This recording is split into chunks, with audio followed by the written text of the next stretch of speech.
G'day everybody, how are we all today? Jason. Julia. And today we've got a really special guest today. Live from USA. His name's Eric Cooper. He's a pagan. And we're going to be talking about pagans and the paranormal today. We've had a few visitors or guests that wanted to know about different religions because we've spoken about basically Christian ones before. So we've answered your prayers. Eric's kindly agreed to come along and talk about what paganism is and how it ties in with the paranormal. And also, guys, if you've got any questions, just wait and we'll let you know when you can ask questions too. So we don't, this is a pretty good thing to have. So, yeah. And ask them in capital if you can, just so we can tell the difference. Yeah, if they're capital, see them. Yeah.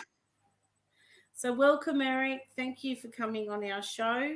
Oh, no problem. It's only 7:30 at night here in the United States. I guess 10:30 if you're in New York, but yeah, we're always the last ones to hear anything because we're West Coast. Okay, so we would just we'll start it off with what does it mean? Like, what is it to be a pagan? Okay, so this is going to be a whole discussion in itself. And first thing, the big one I get asked, well, you're a guy, so you can't be a witch, right? Like, well, yeah, actually, so back in the 1400s and 1500s, yes, a witch was usually the female.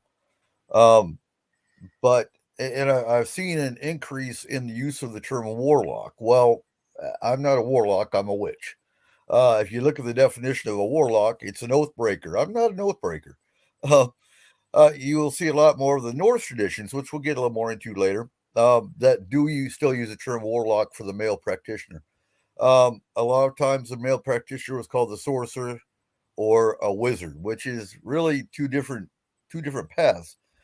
So a pagan is an umbrella term for witches, Wiccans, druids, asatru, and I'm going to break that down. Don't panic. Wicca by itself is another umbrella for many different traditions. You've got within Wicca. Wicca is the newest, really the newest pagan tradition. It didn't hit America until I had to research this real quick because I can't remember the exact year, but I believe it was 1962 when it came to America. Now, it was practiced in UK for about 100 years, but the actual practice of Wicca, which is, so there's a saying, all Wiccans are witches, but not all witches are Wiccan. And so the practice of witchcraft was practiced, pre-Christianity. You had in Egypt and Sumeria primarily, you had the sun worshippers, and they had many different deities. So paganism, the commonalities between all of them is most of them are polytheistic, meaning they have many gods and goddesses. They have a reverence of nature. They practice in nature.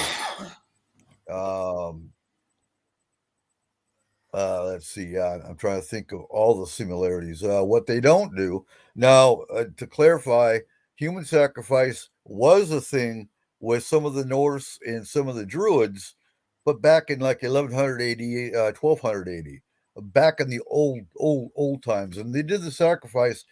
It wasn't like they went down the street and randomly picked someone for a sacrifice. The person being sacrificed for the Druids was actually born and raised as that sacrificial person. It was seen as an honor, and that's where you get the term bogman a lot, is because they actually sacrifice them and they put them in a bog. Which you'll see a lot of archaeologists and whatnot are finding human remains in bogs, especially in the UK and I think some places in Ireland. So polytheistic, going back, so many practitioners will follow or work with. I don't like using the term worship because we don't worship deities, we work with them. Um, but they'll have a god and a goddess because you can't have a male aspect without a female aspect. There has to be a balance. But then you have like the Dianic Wiccans who will only follow a goddess. And then you have pagans that they don't need a deity. I don't like calling them atheist pagans because they're really not atheists. They are still working with energies, or they are working with the elements, or they are working with Fae, which we'll get to. We'll talk a lot more about Fae. There's a lot of confusion about Fae. So, for example, fairy is one example of what Fae are. The Fae is another umbrella of all the different beings that live in the fairy realm or the Fae realm. So you have sprites, you have sirens, you have. I even put the banshee in with the Fae. You know what I've been asked before was Bigfoot part of the Fae realm, and that's a damn good question. I think Bigfoot personally is within my encounters of him is more of a guardian. I do think he's a guardian. I think he's a guardian of the mountains and the woodland areas, but I don't think he's a part of the Fae. I think they're interconnected in other ways. I think Bigfoot does work or is aware of the Fae as they are of him and her because there are female Bigfoot as well. But we'll get to Fae in a little bit. So me personally, I'm a witch. And with, I think most traditions, they will start out Wiccan. I think Wicca itself is a great starting path. And my first book I got was Solitary Wicca, Wicca for the Solitary Practitioner by Scott Cunningham. Great book. If you want to have all your answers about magic, get Wicca for the Solitary Practitioner. And don't let the name fool you because I think it's a very good beginner's book and you'll find your actual tradition or path later on in your life. I'm studying more Norse today.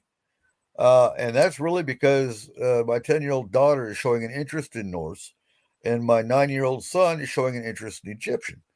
And they both want pendulums and she wants runes and, so with the pandemic, we didn't start homeschooling until last year, and that was due to the pandemic.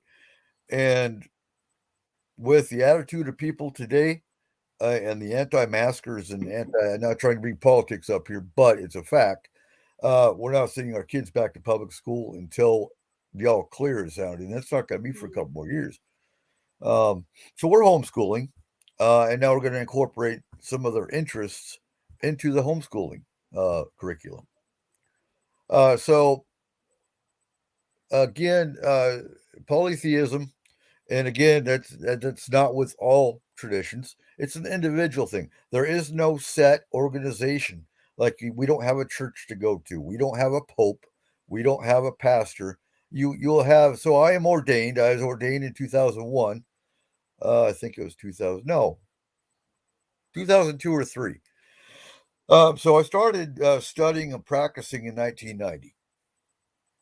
I was born and raised in a very, very Christian family. We went to church every Sunday morning, every Sunday night, Wednesday night. I went to Christian school my entire life. And then I went to Jimmer Swaggart Bible College after high school. But it was never my chosen belief system. I didn't fit in. And I didn't tell my parents until I guess 2007 or 2008 after Iraq because I was leading pagan groups and word got back to my parents that, hey, your son is leading pagan groups in Iraq. And I didn't tell them because, like the concept of many, you're going to break your parents' heart. Mom didn't freak out. In fact, Mom, said, well, I'm still going to keep praying for you. And I was like, well, by all means, go ahead. But she, you know what, she did shock me when she said, "We tried our hardest to keep you Christian, but I knew you didn't fit into that religion." And that shocked me. It really did. Because even my mom could see that. You know, I would get home from church, my play clothes would be on. I didn't know what it was called, but because I'm like, we had 40 acres in the mountains. I'd be out in the mountains and I'd be playing in the middle of the mountains. uh, and really getting in tune with nature and following deer around. And I had 10 cows. My cows were my best friends because, again, we lived in, rural area. My cows, they followed me around. I would stop and play. They would stop and graze. I would move to another spot. My cows stopped. They followed me. They would graze. They watched over me. Um, which is really funny because when I actually met my deity, she came to me in a meditation in 2003. Now, I know damn well she had been with me probably my entire life. And one of her symbols, or one of the animals that she portrays as, is the red cow. Well, we had Herefords. We had red cows.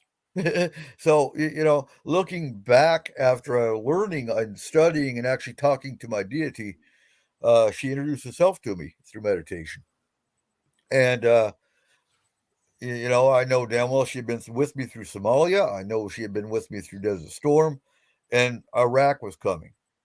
And Iraq was a lot, I think, more intense as far as the attacks and the insurgency and uh, the combat side. I mean, Somalia was hell. Don't get me wrong. Somalia is where my problem started with PTSD. Iraq really was a cakewalk compared to what Somalia was. Um, but she came to me in a meditation and she said, I am your goddess. I am your deity. Now, I've been with you through your entire life. And you're going to Iraq and you're going to be fine. And she showed me signs all the time. I mean, to the point that, so we read, I'm talking probably too much right now. If there's any questions, by all means, throw them out. But we would run out of coffee, and we'd be going, "Oh my God, we're out of coffee!" And out of the blue, the mail would come, and there was coffee in the mail. I mean, that might seem mundane to some people, but when you're in the combat zone, coffee's your lifeblood. For some of us.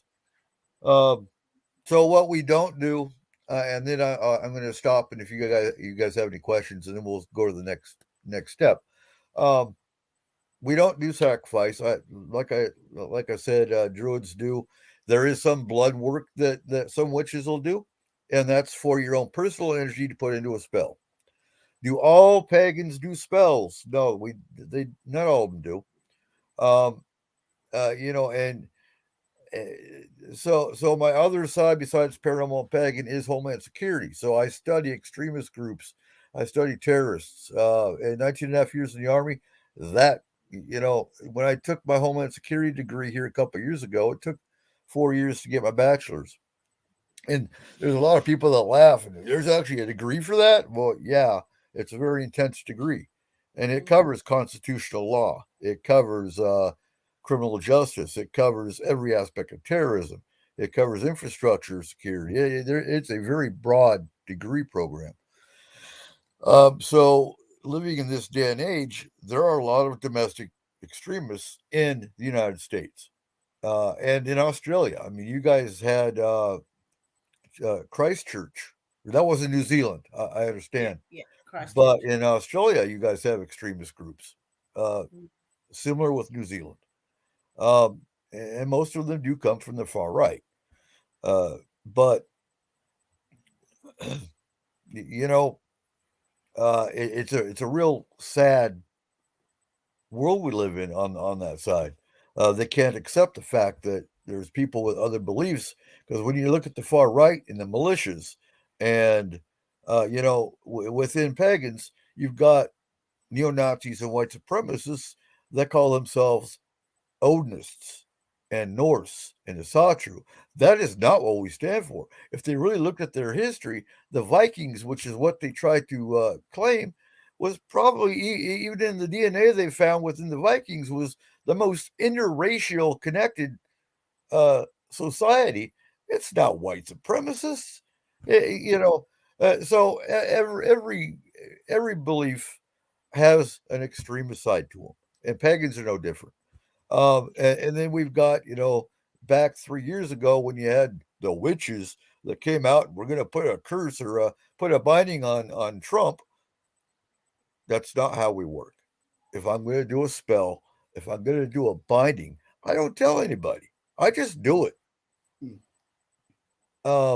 If you're going to go out and tell everybody and tell the media that, yeah, I'm going to put that's bullshit. So not all pagans do spells. Ritual is really a personal choice. So I stayed solitary for, 1990 to 2002. 2002, I was a sergeant, and I was really, my hand was forced into the political side of paganism because I was transferred from one company to another. And my first day in that company, the first sergeant, who's basically, for civilians that don't understand military structure, the first sergeant is the one in charge of the entire company. A company has between 200 to 300 soldiers in it. And then you have the battalion. So the battalion is kind of like your headquarters, and you have between 4 and 5 companies underneath the battalion. The battalion is where your colonel is, your command sergeant major. And then every company will have a captain, which is your commander. And the first sergeant is his enlisted right hand. That's the easiest way I can explain it. But the first sergeant came out to his company and said, if you're a Wiccan or a Satanist, which you don't use those terms in the same sentence, but he said, you're not going to practice in my company area. If you're a Christian, I will make sure you get to go to church. Like, really? You're going to step on my foot? Okay, no problem. He didn't know who he knew I transferred from Charlie Company to Bravo. That's all he knew about me. So I went to, as soon as the formation broke, I went to the training NCO, which has the roster of all the soldiers in the company. And I asked her, so I need to know every pagan soldier that you got listed in your roster. And she said, oh my God, you're pagan, aren't you, Sergeant Cooper? Like, yeah, I am. and she said, okay, I'll get you that list. So I'm going to take a break. And do you guys have any questions? Hey, does anybody got any questions? Please ask away, and we'll bring them up for them. So yeah, please, if you got any questions about paganism, anything, please ask. This is so I don't see anyone in the chat room. I don't know if I'm. I do. They're just saying hello at the moment. They're all saying hello, but they're all enthralled in what you're saying. Okay, so it's a different. So I'm not seeing the chat room. So yeah, you're gonna have to ask the questions for me. Yeah, that's fine. Has anybody got any questions so far about paganism? I'm trying to think if I missed anything. It's all right. You did say you're helping people over in where you were in Iraq about paganism. Like, what were you doing with that? And helping people as a pagan? Yeah, like assisting them. Huh? Okay, say it again. Like when you were assisting other soldiers that were going through stuff with their pagan beliefs. Oh, okay. We'll get to that because I'll actually pick up probably in Germany where we actually started doing the politics side, and that really goes. So by the time we got to Iraq, I'd already kind of established a pagan group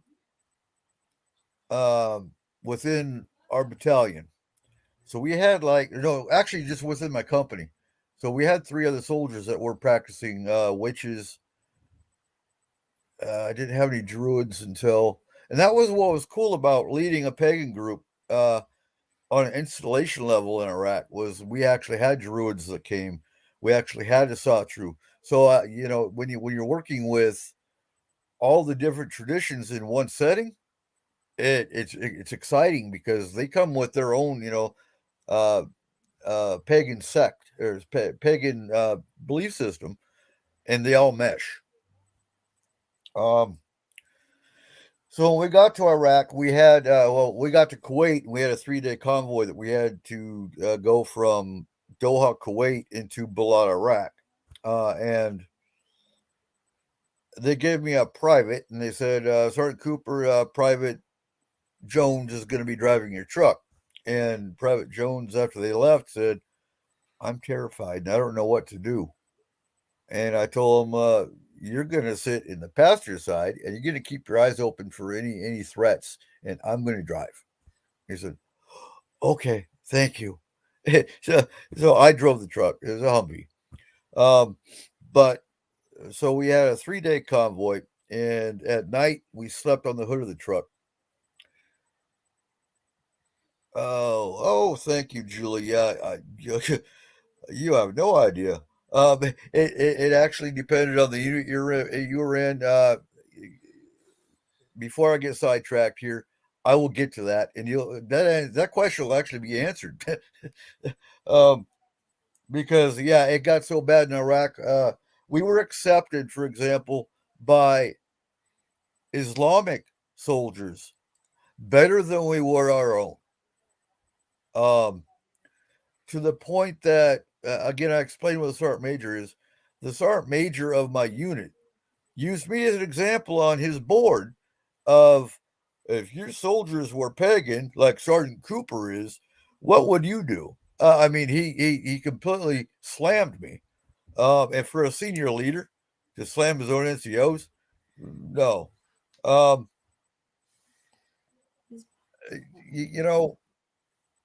No, it got bad enough to the point that my own Christian chaplain over the battalion had to threaten them with an inspector general complaint in our name. The bad thing is we don't have a pagan or a Wiccan chaplain in the U.S. Army. I don't think there's one in the entire U.S. military, and that would really ease a lot of the problems if they get one, but they won't because they had that chance. So they have what's called a DFGL, or it's now a DRGL, a Distinguished Religious Group Leader, and that was the position that I filled, along with being a mechanic and a medic in the Army. So being in the DRGL, you're basically responsible for all the pagan troops when you meet. If you can use the chapel, by all means, but half the time the chaplains would say, oh, no. And they gave us a chapel at one point, but they locked the door and they didn't give me a key. So how the hell are we supposed to use the building? And that was a routine thing. But I know in Baghdad, the major incident that really pissed me off was there were soldiers dying, and a chaplain was walking over the soldiers, giving them their last rites. And he picked up the dog tags of one of them that said Pagan, and he dropped the dog tags and he stepped over him. He didn't get the DRGL like he should have done. He stepped over him, and that pagan troop died by himself with no support. So, do we get discriminated against? Oh, hell yeah, we do. Do we get harassed? Yeah, we do. And that's only speaking for the U.S. military. I can't speak for, the Australian military, the UK military. I know paganism or witchcraft now is a recognized religion. I think Druidry is in the UK. As far as Wicca goes, the military has recognized it as a religion now. But in 1999, there was a representative, Bob Barr, that came out in the public and said, oh my God, we can't have witches in the military. That needs to be repealed. And Bush, before he became president, was encouraging the U.S. military not to accept witches as a religion. So, when you're getting attacked and ridiculed by the top, it kind of opens the door, and we won't even talk about Trump. Because, people blame him for the hate. He didn't bring the hate. He just opened the door, made it acceptable. That wasn't no Trump. I don't blame Trump for that part. What I do blame him for is the silence, because silence speaks louder than words. So when you had the West Virginia, oh God, what was that? Charlottesville, where the protester got ran over and killed, and they had the neo-Nazis and the white supremacists by not repealing that kind of activity. He made it okay. So no, my hate for Trump is for other reasons, not for how crass he is. It's for the disrespect of the military that he did, and for backstabbing our allies that he did. You look at the Kurds.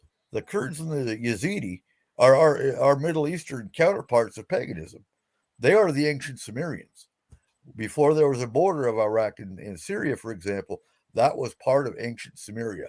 And that was the cradle of civilization and the beginning of paganism. Did we get harassed? Yeah, we actually had. So when I started Desert Moon Grove, which was the pagan group in Iraq, myself, let me back up because I didn't finish my other story. So when we were doing the convoy, for example, because I know you wanted to hear about signs and whatnot,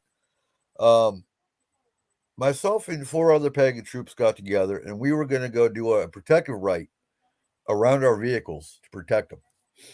And we had candles lit, and we were gathered around. We were speaking to our deities. We were asking for a.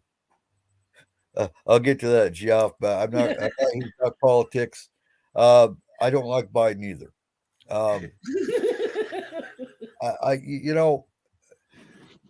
We'll talk a little bit about that later on. I don't like politics. We don't have a leader that's even qualified to lead this country. Did you But get Raven's I'll stop right there. I decided this question. Yeah, I don't know if you got Raven's question. Is paganism something that was created or used in the 4th century by I saw that one. It's way different than Judaism, but there are similarities. Again, with Judaism, a lot of pagan practice was taken and utilized by other religions.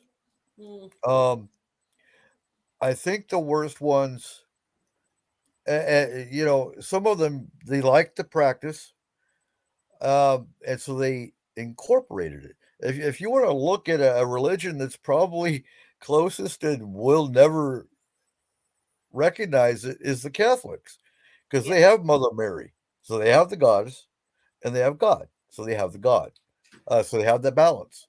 And they're very ritualistic in their practice. They use incense. They use they're closest, but oh God, don't tell them that. But so another thing I want to dispel the myth of is so we don't even have a Satan. Yes, so we covered that paganism is very polytheistic. We have multiple gods and multiple goddesses. But not all pagans have a deity, for one. Like I said in the beginning, they work with energies, they work with elementals, they work with fae. And are they atheists? No. I see that within pagan circles. They call them atheists. They believe in energy.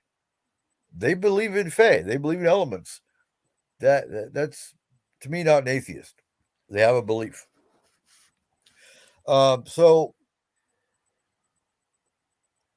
we did our protective rite over the convoy, and I'm going to get more into the answer of that last question, but I want to carry on with signs and symbols.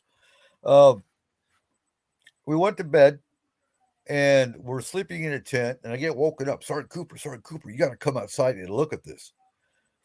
And I stepped outside, and as far as the eye could see, there was over 1 million dragonflies, and they are all flying towards Iraq. And one of them stopped, and it looked me in the eye for like 3 or 4 seconds, and that was my sign that we've been heard, and it carried on. Now, the skeptics and the mundanes would say, "Oh, that was just the migration." No, it didn't happen again. If it was a migration, it would have happened again. To me, that was a sign that we've been heard and that we'd be fine. Yeah. So if you look at dragonflies specifically, they are a sign of Fae. They are two things. They are messengers of Fae, and they are sometimes transportation for different Fae. And sometimes they are shapeshifted as Fae. We have that issue here sometimes, but that's another story for another day. But we did our 3-day convoy, and there was not a shot fired. There was not no explosions. I almost hit a Mercedes, but that's because he tried to cut into our convoy. That was it.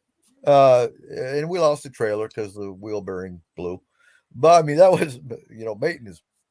And it was really funny because this is a battalion. You're talking roughly 800 vehicles, if not more. And so by the time I got to the trailer that had broke down, there's some Iraqis, and they got this big trailer, and they're lifting it, and it's being wheeled across the field. It's like, oh, bye-bye, there goes our trailer.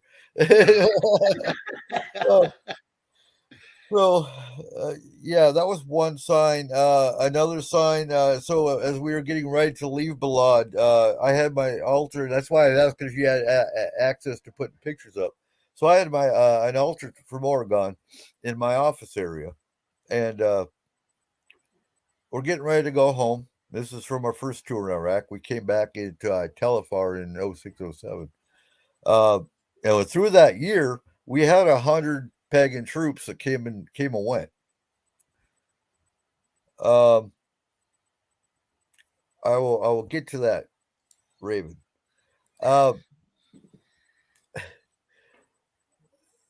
As we're packing our stuff up, my altar from Oregon was packed up and ready to go. And one of our Christian NCOs is sitting across the meeting. Our door to our shop was about 12 foot, 15 foot tall. Very stout door. It was a sunny day, no wind, no nothing. And out of the blue, the door slammed shut. And he looked at me and he's, Sergeant Cooper, what was that? I was like, oh, that was Morgan. She's left the building. He goes, is that a good or a bad thing? I'm like, well, it just means we'll be fine, but whoever's our unit taking over, they ain't gonna be protected. And like 10 minutes after that happened, all of a sudden the building started leaking, and there was this ominous drip on the table. And we've been through rainy season, we've been through the winter. It didn't leak at all. And he looked at me, he's like, Sergeant Cooper, this building's never leaked before. Like, yeah, I told you, Morgan's left the building. What more can you say?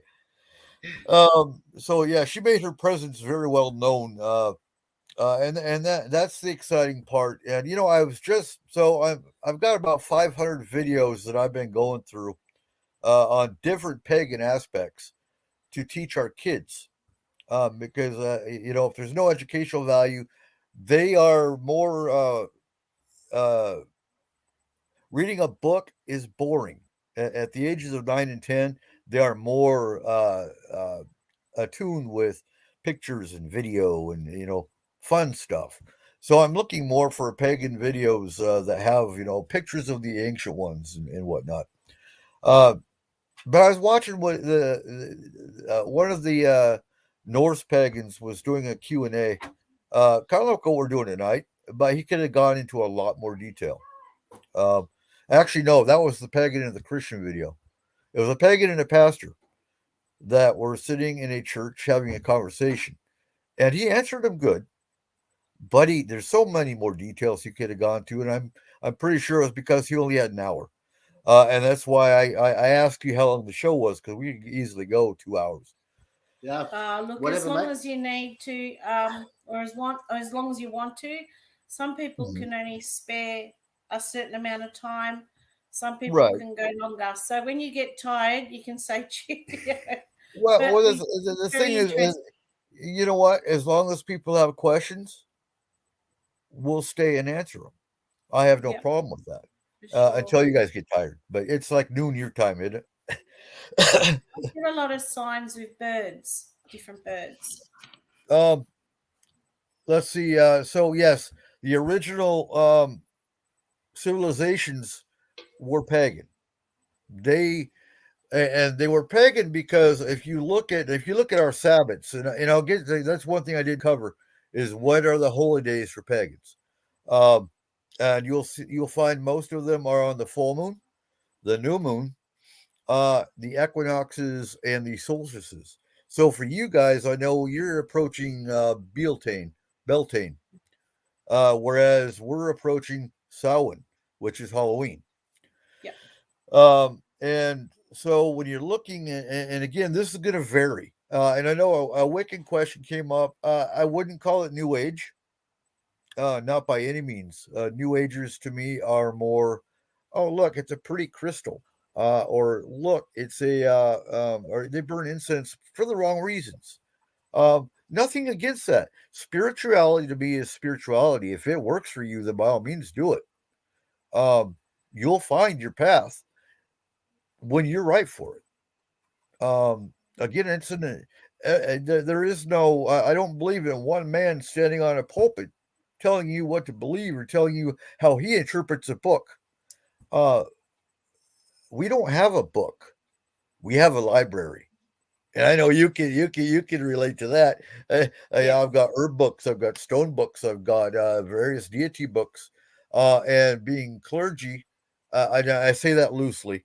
The only reason I really got ordained to begin with was because a soldier wanted to get married before we deployed, and he was being quoted by all these different preachers, $500 for this and $1,000 for that to sign a piece of paper. Seriously. So I went on ULC, which is Universal Life Church in California. I fill out their paperwork, and bam, I got ordainment. And I said, "Here we go. Let's go get you married, and I will not charge you a penny."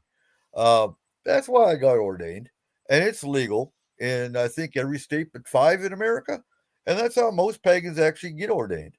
Now we do run Forest Moon Grove.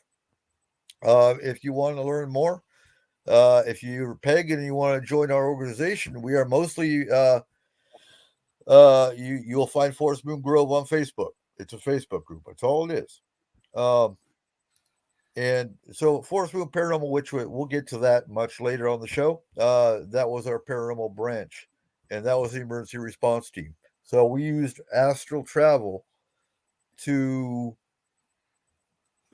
For the Library of Literature you're throughout the absolutely time. right, Raven. Every belief system's got so we're talking libraries. My library constitutes specific books for Sabbats and just ideas for rituals.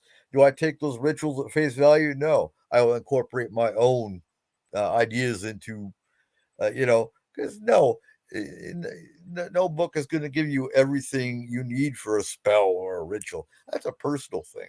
Now you take the correspondences. So a prime example of you're having a hard time with your bills. The gods and goddesses aren't going to help you uh, make it rich. That's not the intent. That's greed. But they might help you if you do a spell and put it out in universal energy. You'll take a green 4-inch candle. Why green? Because green is money. It's symbolic of money. Um, and then I'll dress it with a mint oil. Why? Because mint is also a correspondence of money or riches. Um, and so by dressing it, you'll get some of the oil in your fingers, and you'll just uh, run it down the candle. Now you might find some runes, you might find some symbols that are symbolic of. I wouldn't put a dollar sign.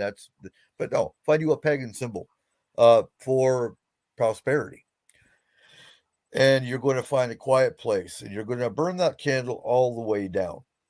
And I would put maybe a dollar bill or or a bill like your power bill or something, and put that under the candle, and picture that bill being paid until that candle is run out, and let it burn itself out. It drives me nuts because you'll see, on some of these other pagan videos where they just blow the candle out. Well, that's, I pinch it out, because blowing it out to me is blowing that candle's energy out. It's not. Yeah, totally. It's like, wow, no, I don't blow candles out. I will pinch them out if it's a spell candle. So we've covered some of the signs. One thing we did do, and again, we had 100 different Air Force, Army, civilian contractors that all came to our pagan gatherings. And so when we started Desert Moon, it was myself and another couple NCOs, a couple other sergeants, and we just got to Balad. And you want to talk about some beautiful nights? Go to the Middle East, where you have nothing but desert, and you'll see the ridge of the mountains. And it's probably one of the most sacred places on the planet. Wow. Because you're talking the ancient Sumerian cultures, there's even cultures, like I said before, within Islam, within the Middle East, that are that are the Yazidi, the Kurdish, they're part of that ancient Sumerian. And what was cool in 0506, where we were in Telafar, you could see the lights of Syria at night. And that was probably the most powerful as far as feeling energy that I felt. And probably the most ridicule and harassment we got from our own soldiers. But, we were sitting there and we just got into Balad. We were tired because, that was the last leg of our trip. And I wasn't sure if we were going to need a pagan group because we hadn't talked to the installation chaplain yet. So for all we knew, there might already be a pagan group established. But I looked at one of our NCOs and I asked him, so what do you think? What do you think is a good fitting name? I'm in the desert and I'm looking at a most gorgeous full moon. So how do you like Desert Moon Grove? And he looked at me and said, I love it. Because we could have called it a coven. We could have called it a circle. But to me, Grove encompasses all the pagan beliefs. You say circle or coven, you're only including the witches and the Wiccans. I want all pagans to be welcome. So we went and we talked to the chaplain.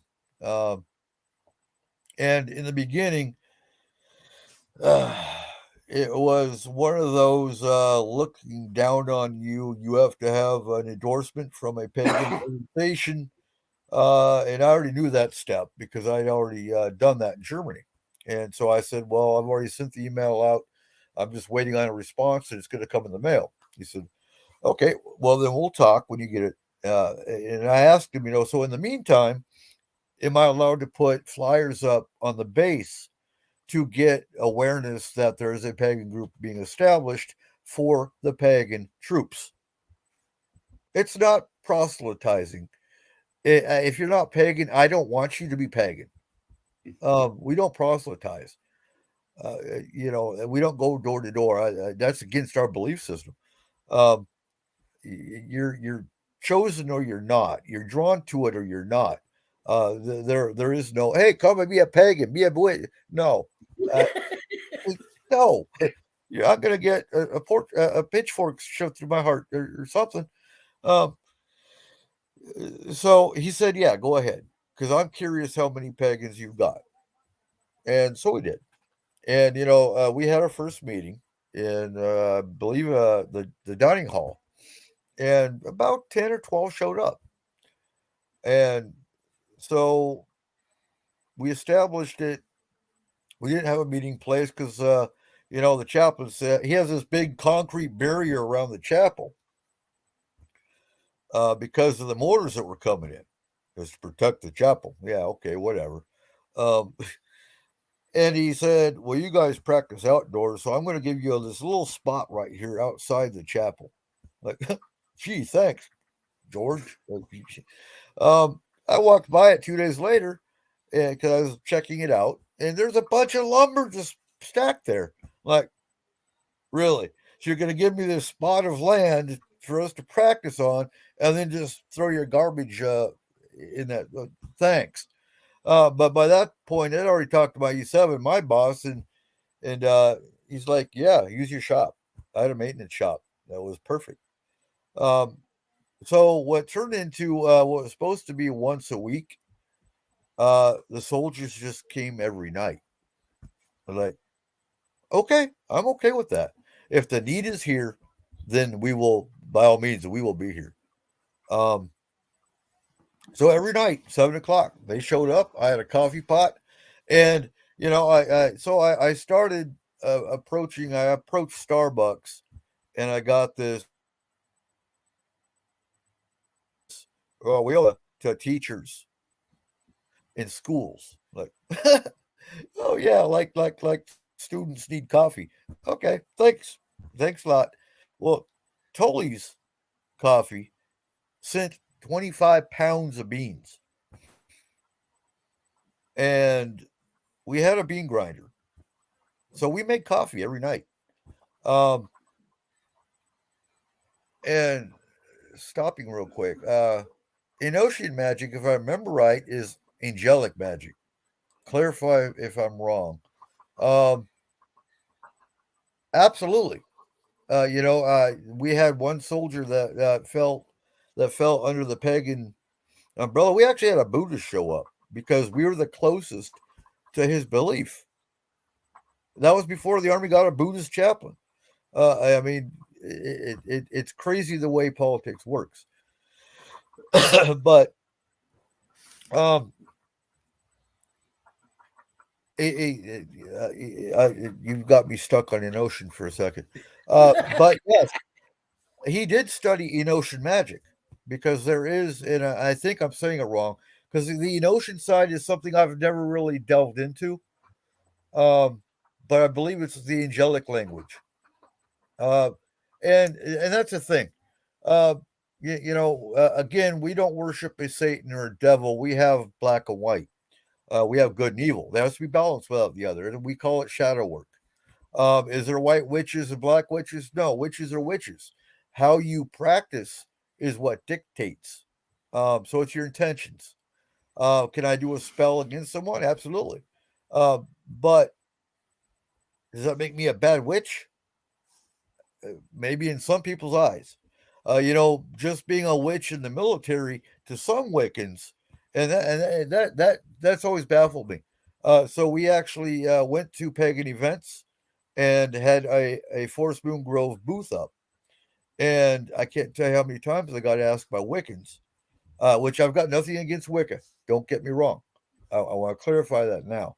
Wicca is what I started as, but I got away from it because it's probably the most dogmatic of all the pagan beliefs. You have to do things this way, or the gods are going to be mad. No, they're not. They're going to laugh at you. Um, are they going to punish you because you lit that candle wrong and this one right? No, they don't care that much. Um, so and yeah, there's two different trains of thought on the deities within the pagan beliefs. One is all goddesses are an aspect of one goddess and God. So you've got Isis, you've got Ishtar, you've got Hecate, you've got Morgan. They're all just different aspects, but it's one energy, it's one goddess. I don't believe that. I believe every goddess is an individual. Every goddess and god is their own person. Yeah. And that's based on obviously the culture that, like the Celts, the Germanics, the Egyptians, the Norse. It's based on what that culture believed in. I love culture. Culture is something I love studying. I've been in the German culture. I was there for 8 years. I've been enthralled and immersed in the Islamic culture. We had the I didn't get to that, but we had the Turkish Special Forces. Two of their soldiers actually came to our pagan meetings every night for 3 months in Telefar. They saw us gathered outside my trailer because, again, we didn't have any meeting place. So we met in my trailer and we had coffee going every night. And they watched us for probably about a month. We saw them going back and forth from their area to the showers, and they would stop and they'd look down the gravel aisle, and we knew they were interested, but they didn't approach us, and so we didn't say nothing. One night, they both came up and they said, in very, very broken English, because they barely spoke English. They spoke Turkish. Uh, but they were like, "What do you guys do?" And one of them saw, and so what I wear is actually the tree of life. It's more encompassing. But I had a pentacle back then, and that's the pentagram with a circle around it. And one of them saw a pentacle, and they're, "Oh my God, we see that in Turkey all the time. That's pagan," and they were excited, and so they wanted to learn more. As we wanted to learn more about, why are we here? What's the problem with Islam? Is Islam really as violent as American news and society and whatnot portrays? And they learned English from us uh, very well, um, and they learned Pagan from us because they came every night. And for the first 3 nights, they had a Turkish. And oh, I love Turkish coffee. Oh my God! But they had a Turkish coffee maker, and they made us Turkish coffee. We drank Turkish coffee for about 3 nights, and then there was, eh, we don't want Turkish coffee. We want Tully's. Like, okay. They're like, "Hey, your Tully's is better." Like, I would disagree. I like Turkish coffee, but well, we taught you how to make it. You make your own. Like, okay. Um, but yeah, so it's really sad when you're more embraced by, and they're Shiite Islam. So you got the Sunni and the Shiite. They are your primary fighters that always fight against each other, almost as bad as the Catholics and the Protestants used to. But they explained a lot. In the Quran, for example, they talk about demons. They talk about UFOs. It talks about all this. It talks about the jinn. Um, and so I think when you're talking about demons, for example, demons to me are just another entity. They're just another being. Do they really give a damn about humans? Not really. They got other things to worry about and do. Are all humans evil? No. You really think all demons are? Religion made it that way. And the only religious beliefs that believe in demons is the Catholics, the Jewish, and the Christians. They're the only ones that even recognize demons as being evil. Um, I know practitioners that work with demons. Do they fully trust them? Absolutely not. But do we have 100 different possessions a year? No. In our experience of working 5 to 10 cases a day, we might have in a year 2 that were truly demonic, and we remove them. It doesn't take a Catholic priest to do an exorcism. Anyway, well, it takes a lot of strength, but it doesn't take a Catholic priest to exorcise out a demon.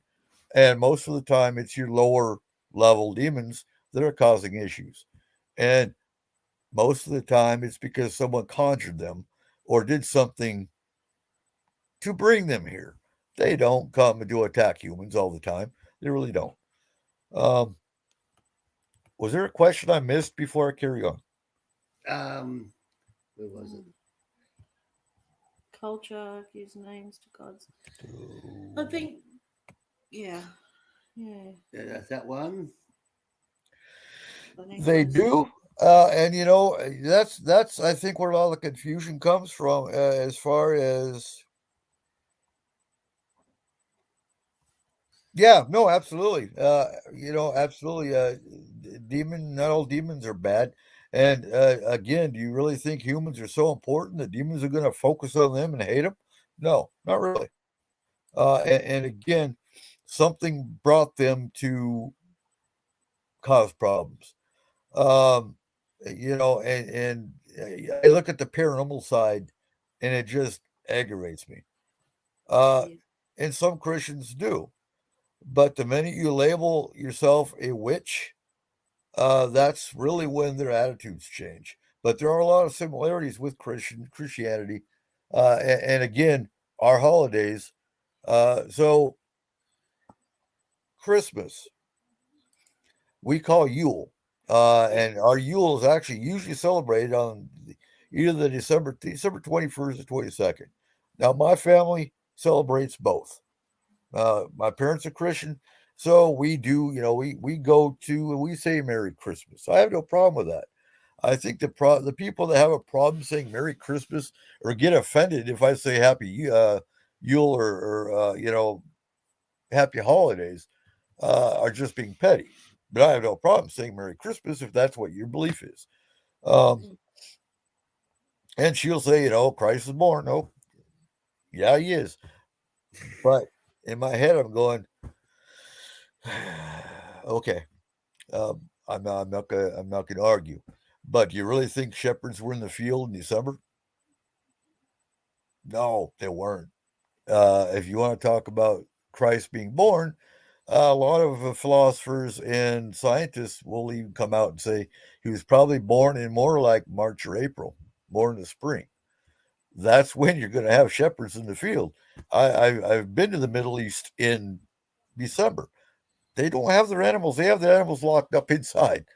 Um, but and the thing with a lot of other belief system is they took the Christians specifically took aspects of pagan uh, holy days and incorporated that into their own to try to convert pagans to Christianity. Uh, and just like Easter, we call Ostara, and it's the spring equinox. And it is the Easter bunny and, hiding Easter eggs. And these are signs of fertility for us. It's, to break it down the way the Celts worked. So there's 3 harvest festivals. The first is Lammas, and that's August 1st or 2nd. The second is Mabon, which is September 21st to 22nd. The final harvest is Samhain, which is October 31st, otherwise known as Halloween. And really, so Lammas is more your wheat and your corn. So you make a llamas bread, and you're honoring the harvest of the first of the harvest. September is more of your fruits and vegetables. So you're honoring those energies or spirits uh, in September. And really, October 31st was a multifaceted holiday. Uh, we would call it a meat harvest. And that's when they butchered and they got ready for the dark of the season because winter was coming. And if they didn't have a good harvest, or if they didn't, have all the meat they needed, they weren't going to survive in the Celtic lands through the winter. So getting to Samhain, to me, Samhain is the new year for us. And so if you're looking at some of the Wiccan practices, Yeah, the cat came in. Uh, my mate had to close the door. The cat pushed the door open. We've got 4 cats. Well, I'm talking witches. Anytime we do anything witchy in the house, the cat is right there. Um, Yeah. but so with a lot of Wiccan beliefs and the god, because they are most of your Wiccans. So I didn't talk about Wicca a whole lot. So within the Wiccan umbrella, real quick, you've got an Alexandrian Wicca, you've got Gardnerian Wicca, you've got Fairy Wicca. Um, I think there's even a tradition for the LGBT community they call the queer Wicca. Uh, Not to be offensive whatsoever. I think that's what they call it. Um, and that's the thing with paganism too, is it's very accepting to all beliefs. So we are very open to the LGBT community. There's a lot of LGBT that are pagan. Uh, uh, what's the term? Polyamory is a big thing in paganism. Uh, I don't. It's not my thing, but there's a lot of polyamory type people, and they're just, um, uh, but you've got Alexandrian, Gardnerian, Fairy. The Corellians, I think, are really interesting and cool. They incorporate Native American or First Nations. Specifically, I want to say and I'm going to get it wrong, the Apache tribe is what I think is incorporated. And it started, all Wicca started, like I said, in America in 1962. And it was Gerald Gardner that started Wicca. Now he was in UK, in England, for probably about working with covens in England for several years before he started Wicca and calling it Wicca. But the practice of witchcraft, which I think a lot, I've gotten into this argument a few times. But the practice of Wicca is witchcraft has been around for centuries. Uh, And I think there was a European version of Wicca for 100 years before Joe Gardner. So Halloween for Christians is All Hallows Eve, and you're absolutely right. And the Catholics started All Hallows Eve again as a way to convert pagans. They made All Hallows Eve because they knew Samhain, and I just learned this. You can look it up and you'll probably find 11 billion different sources that say different things. Is it actually accurate? I have no idea. Um, you know, it all, look at the Mexican Day of the Dead. It's all centered around the same time. And I see it really as because it's the creepiest time of the year because the days are shorter, though it's getting stormier. I mean, I've got a storm outside right now. But it's really the darkest and the dreariest. And if you're in Washington State, we're waiting on snow. I mean, so yeah, it's a depressing time of the year. Um, so my mind's flip flopping so much. I'm trying to think. And you're absolutely right, Freddy Dragon. The Christians use that festival to convert pagans. Uh, so getting to the 3 harvest Sabbaths,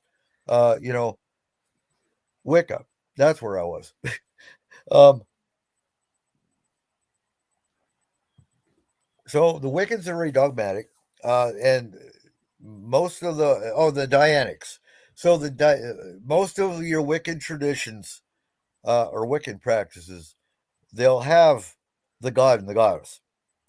The only exception to that rule is the Dianics, who are primarily feminist, and they only follow the goddess. There is no god in their practice. So it's very. Oh yeah. Your southern hemisphere, so you're approaching Beltane. I totally get that. Um, that'd be so weird for me. Uh, we're approaching Samhain, and then it's Yule. But I'm trying to think where what piece was. So, okay, so in the Wiccan tradition, and I do like this tradition, Samhain is actually where their god dies. The god is basically dies at Samhain, Halloween, and is reborn at Yule. So Yule is when the god comes back and is reborn, and for a time is a child, and you can see the different growth periods through Candlemas, which is in February, I think. Yeah, I, I track them, I follow them, but then you've got different pagan traditions that, although most of us follow the wheel of the year, they have other ones that fit in there. But the wheel of the year is the your main key, right? So I know, for example, Thursday is Thor's day. I think Wednesday is Odin's day. That doesn't sound right. Day. Yeah. But that's with the Norse.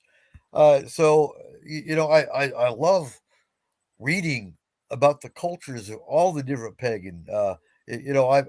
So my ancestry is actually, we thought I was Irish, but come to find out I'm Scottish.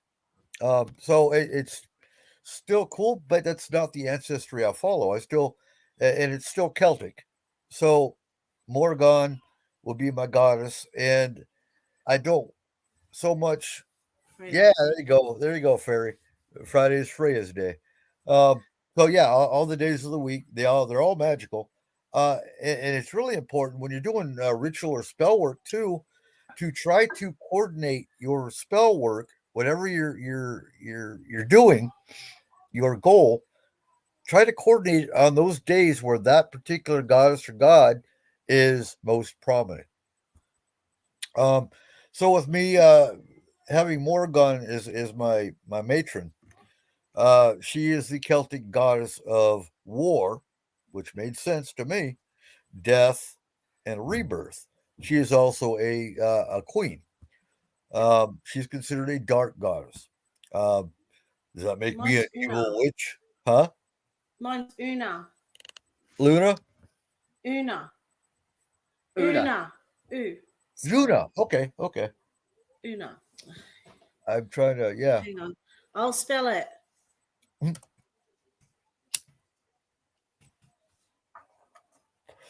Now, Una, yes. No, the other. Oh, that's what Which culture is that from? I haven't even heard of her. She's the Queen Fairy. Oh, okay. So is she equivalent to Queen Mab? Yeah. Gotcha. Okay. She's more Irish. Okay. Irish, yeah. And I love learning. Anyone that says, and I think that's the other thing that drives me crazy about the pagan community as a whole, is when you have some that'll come out and say, I was a high priestess 3 lifetimes ago, and it all came back to me when I was born. It really doesn't work that way. I don't believe in titles in that aspect. I know I'm more important than anybody else. You've got, I'm a third degree high priestess of blah blah blah, or high priest. Good for you. That doesn't really mean a whole lot to me. That means you studied for a year and a day for 3 years of 3 years, and that doesn't impress me none. Titles. Sorry, Huh? I mean to interrupt. I'm probably a bit complex because I was brought up in Christianity, and I have always used or have an affinity with Archangel Gabriel. Okay. But then when I got older, I was more drawn to the pagan way of life because I saw the energy in everything, the souls in everything, plants, everything has a soul, has a purpose. And so I studied a lot about Wiccan and paganism. It's two separate things, I know. but I kind of combine the two for myself. That's why I said I can't label myself anything, because some of my practices are pagan and some of my practices are Christian. But the thing is, like was mentioned earlier, I would study Enotian magic because that is angelic. If your affinity is with Gabriel, then look at Enotian magic because that's the language of Gabriel. And it's incorporatable. It can be incorporated. It's an individual thing. That was actually brought up in the video I watched with the pagan and the pastor. It was brought up by one of the and that was so encouraging to me. After actually seeing a Norse pagan sitting in a church with I think he was Baptist or Lutheran pastor, and they weren't arguing or fighting or bashing each other. They were having a good uh, theological conversation, and that's what needs to happen in the world. Don't sit and grab your pitchfork and torch because I'm a witch. Because this witch has a 308, and I will respond in like. We don't No, use. not at all. I just get confused about myself, because most pagans or witches would go, well, she's, grabbing onto some of the religious beliefs she had when she grew up, so she can't be a true pagan, and vice versa with the Christians. And so I kind of sit nowhere, You'll really. But you'll catch more crap from the Christian side because they'll say you're walking the fence or you're dabbling, or For sure. you'll be more accepted. But and even that is an iffy because that's actually infighting within the pagan community as well of the validity of Christian pagans. Yeah. So you are what you are. If Yeah. it's comfortable to you. I do follow deities as well. And like I said, I've always been drawn to the Fae. So it feels right to me. I was like you, going to Christian churches. I've been christened 4 times in different religions. And I didn't fit in with any of them. I felt they were about control. I didn't feel they were about beliefs. And with the pagan, it was got nothing to do with it. It was how to have respect for Mother Earth, and everybody has a part in it, So Now, another question that does come up with people that are interested in new to paganism is a lot of them get frustrated because how do I find my deity? Well, have you asked?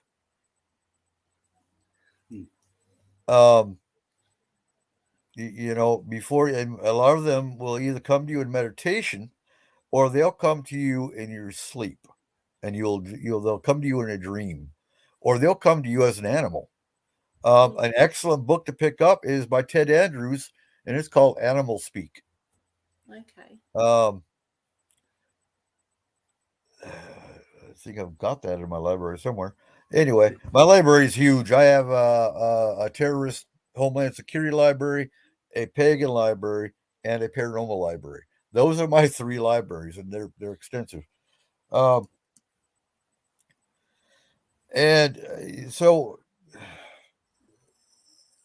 meditation is hard for me. It took me years to figure out. And you're absolutely right, Stephen. That's something that needs to happen more often. Instead of religions fighting against each other, look at the similarities and accept the differences. That's really, and it's never going to happen with your far right. And even a lot of the Christians have gotten away from the label of evangelical because of that. Look at the, oh my God, go on YouTube sometime and punch in hate preachers. And it's ridiculous. They're all over. And they don't see it as hate preaching. They see it as preaching from the word of God against the LGBT. And they'll actually come out and tell you to go kill or behead a gay man or woman. Really? we're never going to get. We're never going to. I know the rest of the world looks at the United States and shakes their head at the division of this country. This country's not going to last much longer. I'm going to be honest with you. I don't see it fixing itself.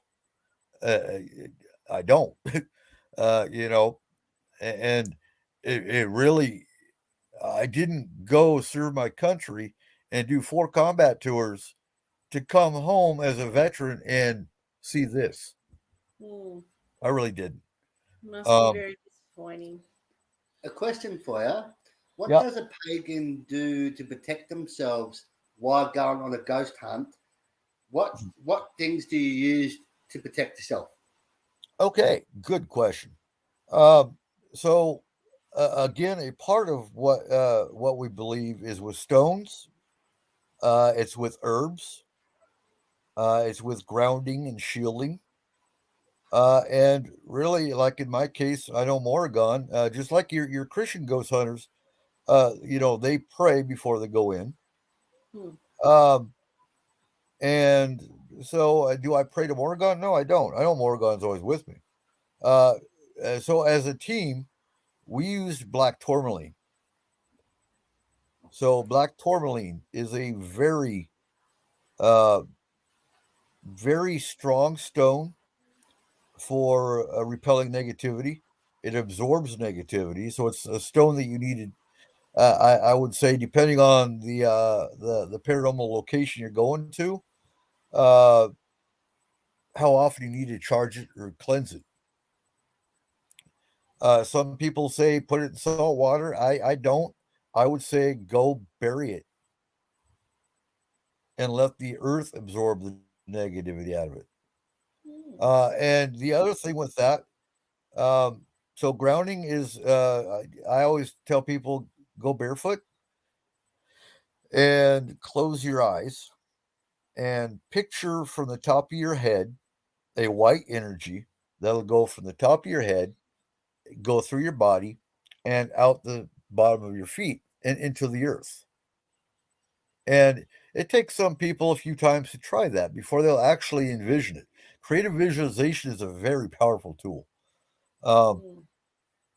And then picture your feet growing roots that go into the ground, and you will pull energy out of the earth and pull it back into you all the way to the top of your head. That's grounding. Shielding. There's many different types of shielding that people recommend. Some say the brick wall. Brick walls can be broke down. I say the bubble. And again, you close your eyes, you picture an energy shield, and you push it out. And so the shielding aspect isn't something you just do and forget about. Shielding is something you need to work on all the time. And just picture yourself a bubble of energy that you're enveloping your body around, and you're walking around in a bubble. And it needs to be very strong, especially if you're going into, I don't know, Waverly Hills, which that drives me nuts. The teams that go to the same location over and over again, like Waverly Hills. Why? It's already been proven to be haunted. Why do you? Why do you? What? Okay, whatever. Um, you know, but that's the difference in paranormal teams too. You've got some that are only there for evidence. Great, go to those spots. Stay out of clients' homes. If you're only there to collect evidence, that client wants help. They don't want a cool picture in an EVP. They want the problem gone. Sometimes they want an answer. Who is it or what is it? Great, but if you're there, they called you in to help them, help remove it too. You know, I can't tell you how many cases we've done where we were, by the time they found out about Forest Moon Paranormal, they were in tears and they were living in a hotel because of the problem that was going on in their home. And they had 2 other teams. They had a priest, they had an evangelical minister, they had a shaman, you know, and they were staying in a hotel because of all the activity that went on. And I think that was in Michigan. So we sent in the astral team. They cleared it. They removed it. They shut down the portal that was in the home, and they went back home and had no more problems. And we did this free of charge. Where I had one client that had Well, this guy said he for $500 he would come in and remove the demon. Oh yeah, of course he did. Um, but I think there's so much corruption and so much crap in the paranormal field, and you could thank paranormal TV shows for that. Yeah. That yeah. But Sorry. if you're there, if you got a paranormal team and you're not there to help people, stick with the haunted locations. Mm. Go to Well, Waverly Hills. Totally agree. When we go into people's homes, we don't talk about it. It's confidential. If we go into businesses and that, it's all confidential. We don't talk about it. We're there to help, and it's free. If Right. it's a far distance, we might ask for a donation for petrol. That's about it. Mm-hmm. But the work that we do is to help that family, and we have had families that haven't slept in their house for months because they're too scared to go in the door. Oh, absolutely. Yeah, Absolutely. and but our channel is separate. It's got nothing to do with what we do every day. Our channel is for entertainment purposes, but when we're doing homes and stuff, that's a different kettle of fish. We don't talk about it. We don't mention the address. We respect the premises and the people in it. So now, on S-4 Paranormal Radio, we ran our show for 5 years. We just ended it last month. And really, just so we had more time to come on shows like your guys's, and I'm shifting my focus a lot more onto the Homeland Security and protection side of the pagan community. And well, hell, I don't know what to expect the next couple of years in this country. So I don't have time to do paranormal so much anymore.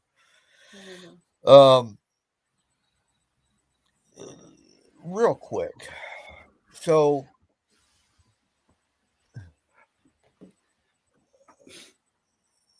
pagans in the paranormal. follow it. It gets back to lifestyle and practice. Again, we use stones all the time. We do protection all the time. So it's interesting the differences in different pagan traditions because, for example, the Wiccans and a lot of witches, when they do a ritual, they'll cast a circle. And that's to protect them. Now the Druids will do the same ritual, but they won't cast a circle.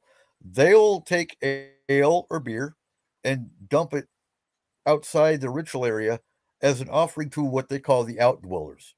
And those are spirits or fae. And that's to appease them so they don't interfere with the ritual. So it goes back to a difference in traditions, but they're all doing the same thing, just in different ways. The Druids are giving an offering. The Wiccans and some witches and some other traditions are casting a circle for protection. And they're calling in the elements, the cores, earth, air, fire, water, and spirit. So there are 5 elements. I love the movie Fifth Element because of that. There's 5 elements. Most people only think of 4: earth, air, fire, water, and there's spirit. And what do ghost hunters go after? Spirits. Spirits for us is a normalcy. It's not paranormal. It's normal. And they're not hard to remove. I think respect is a big part of it. You got to understand there are nature spirits, which some of those are fae, some of those are fairy, and in gnomes and sprites, and those are in essence what we would label as spirits, but they are fae. All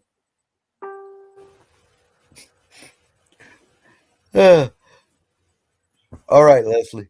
Yeah, I think this is going to be archived, isn't it? They're available. My other question was, do you think that there's a spiritual warfare going on between good and evil at the moment? Like the end of times, how they talk about it? No. Okay. I don't. So there's a few aspects to that. I know the Christians have the rapture, and you're going to heaven. And the Norse, they have Ragnarok, where they're all the warriors go to Valhalla, and there's a lot of argument within the Norse communities that Valhalla is like heaven and it's just a party. No, it's actually not. Valhalla is actually the training grounds where Odin is training his warriors for Ragnarok. Um, I think I've got that right. So Ragnarok is when I want to say it's a great wolf is coming back to destroy the earth. And again, I'm probably getting it wrong because I'm not well versed in the Norse. I'm about to be because I have a daughter that's intrigued by the Norse. Uh, so that's another that is one tradition that I do have to learn a lot more on. One that you will never learn anything about is Shinto. So Shinto is the Oriental or Japanese pagan, but it is very ancestral, and you learn from oral traditions from your grandparents, and it's never fully. I'm sure you'll find Shinto books and websites, but that's not accurate because they're not really. We had a Shinto soldier in our group, and she would not give a class. I mean, that was just she said I'm sorry, and I mean no disrespect, but I can't talk about Shinto. I'm not allowed to. So what you read in books, I don't really see as unless somebody violated their oath essentially to protect the ancestral secrets. Uh, that's one secret pagan group that you're not going to hear about. Um, let's see what else. What else? I've got a question for you. Just Yeah. say you're going to do a cleansing on a house and you're going to go there in person. What procedures with a pagan would do to bless that house and move the unwanted spirit out? So I'm against sage. I'll say that right up front. Um, and for the reason that sage itself, yes, it's been scientifically proven to raise charged positive ions and remove negative ions. But the thing that drives me nuts, sage is good, don't get me wrong, but not to remove,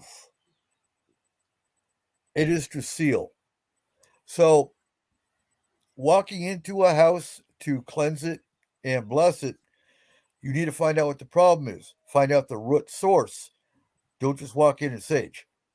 Because, yeah, you might remove it, but it's coming back because you didn't remove it. You pissed it off now. Um, so when you're saging, we use actually, I don't like sage bundles. I prefer charcoal blocks and a sensor. It's a much better, and you can actually increase more stuff to it. They've really, uh, you've got sage and cedar mixes, and you've got sage and mugwort mixes, and you got no sage is just use sage, but I would mix it with rosemary. So we had our own blend that we actually used, and it was rosemary, sage, and I believe cedar, and it was in a resin form. So you take the resin, you put it on a burning charcoal block, and you would walk around that way. Now, there's arguments about whether you go clockwise or counterclockwise. I don't think it really matters. Hmm. Salt is great. Because that's how I do it. Yeah. Now, but when you salt, so many people forget the bathroom. Well, I do every room. But so many don't. They forget about the bathroom. I'd put some salt down the toilet and the sink. Oh, let's see if we can do that. Because you might be surprised what comes up the sewer pipes. But yeah, and so like if they have a carpet, I would tell them to salt the carpet and then vacuum it up. Use a saltwater mix, and don't forget your mirrors. Don't forget your windows and your reflective surface. Don't ever have your mirrors facing each other. That creates a doorway. And a lot of your 1800s, like vanity cabinets, and even my cabinet in the bathroom now, have the mirrors that come, and they face each other. And yeah, so when I'm doing property, I will literally, and I've done property blessings and clearings before. I will go to if they have 100 acres. Yeah, that's a bit much. I'll go around. I'll go to a certain point around the house, and I'll go to all four corners, and ask the elements to protect that property, and to clear it, and they do. And again, it's kind of like shielding. You have like a protective bubble, based on the four quarters that go over the home. There is a big thing about the. You know what? And I'm not even going to go with the black and the white salt. I think sea salt is the strongest. Yeah. To be honest, I think salt is salt. But if you want to talk about which is more powerful, go with sea salt because it comes from the sea. It's more natural, and so it's going to hold more power to it.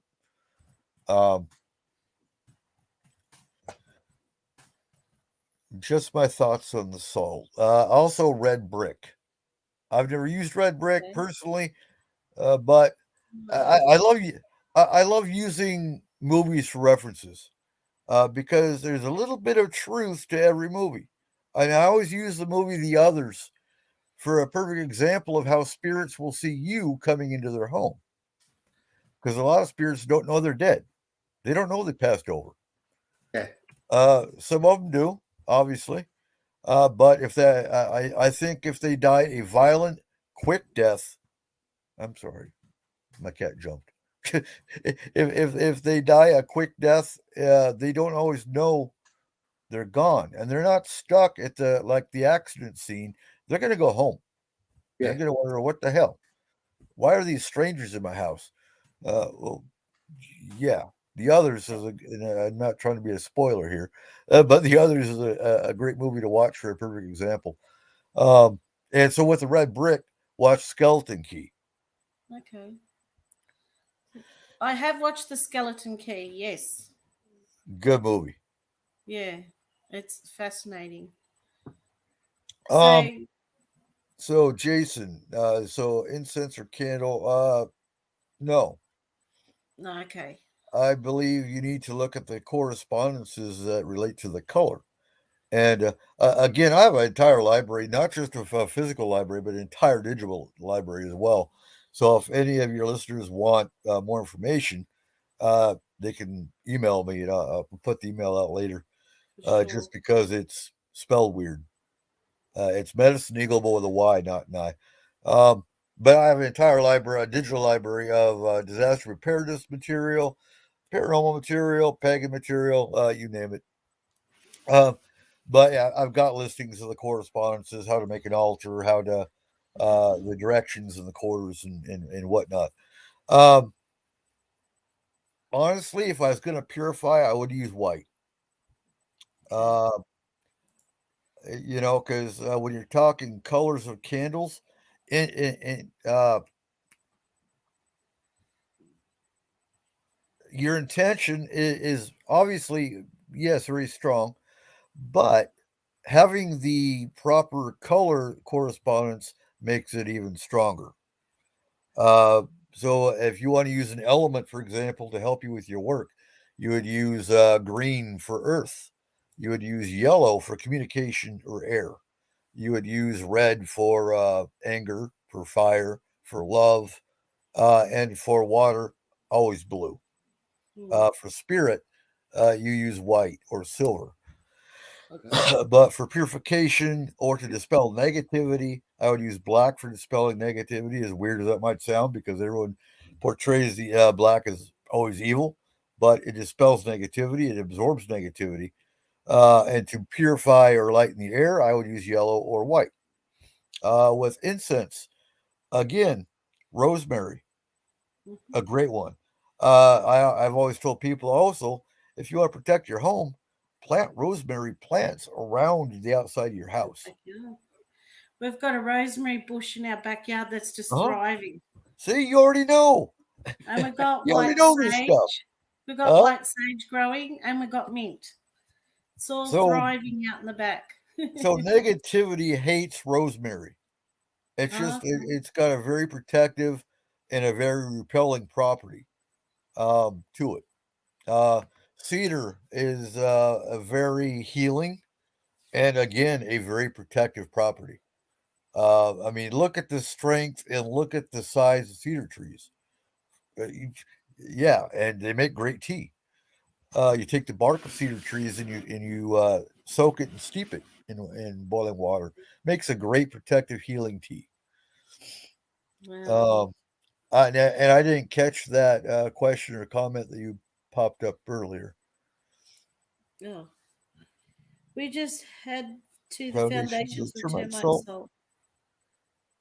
Yeah, exactly, Fairy. You see, you're on top of it. What was this one? I know some plumbers, and they wouldn't do it out of the sewer. Right? Yeah, we'll talk about how about the sewer rats and the gators in New York? Yeah. But no, I would definitely, so many people forget the bathroom when they're doing clearings or cleansings, and a saltwater mix for the mirrors in the bathroom. If you have wood floors like I do, I have both wood floor and carpet. But honestly, we're protected on our property, both by Bigfoot and we have a sanctuary spell. So when we ran the astral team, we had safety protocols in place. They would astral from their location, their home. They would touch base here, and they would go to the site. And coming back again, they would touch base here to leave whatever might follow them from location. It'll leave it here to get trapped in our spell, for lack of a better word, and then they would go home. So they couldn't be followed. And again, we handled between 5 and 10 cases a day, and that was globally. So that team actually lasted 7 years before we wrapped it up because our turnaround rate, I believe, was about 2 to 3 years before people just got burnt out. When you're astraling, our best astral, we actually had a school too where we taught astral travel and combat because spirits don't always just go out on their own. You have to, sometimes you would be able to talk to their ancestors on the other side and they could help you coax that spirit to the other side. Because are you going to listen to a stranger telling you to go to the light? Or are you going to listen to mom telling you, hey, we're all over here, come on over? And the other problem we saw, not so often, but it happened, would be a very malevolent entity or a very malevolent evil spirit. Because so I think what a lot of people don't understand is if you are a serial killer or an asshole in life, you're going to be a serial killer or an asshole as a spirit. You don't change. If you're an atheist or a Catholic in your life, you're going to be an atheist or a Catholic as a spirit.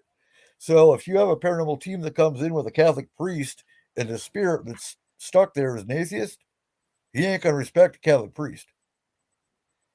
So you will have very malevolent entities or very nasty spirits that will basically enslave or entrap other spirits in the home. And that'll cause a whole lot of havoc or chaos in these people's home. Once you handle the malevolent or the nasty spirit, the other spirits will usually willingly leave because they want to anyway. The other thing too, does every spirit need to get passed over? No. They don't. If they're not causing a problem, why do they need to get passed over? If they're happy here, I don't see a reason. And there's many spirits that once they really understood that they had passed over already, and that they're scaring the dog and the kids, for example, they agreed. Okay, I don't want to. I don't want to leave. This is my home, but I'll stop scaring the kids and the dog. And the client would be okay, cool, and case closed. Here locally we have a spirit that died in the 1900s, and he stays in the pub here in town.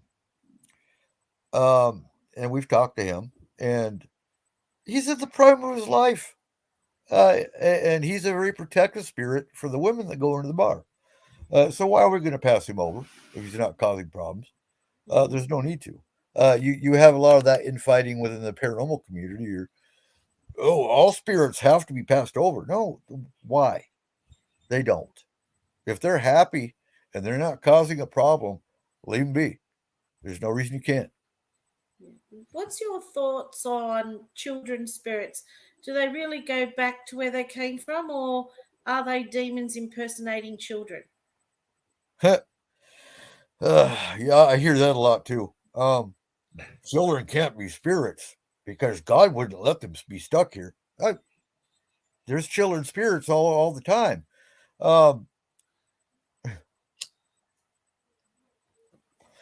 So yeah, children can be spirits.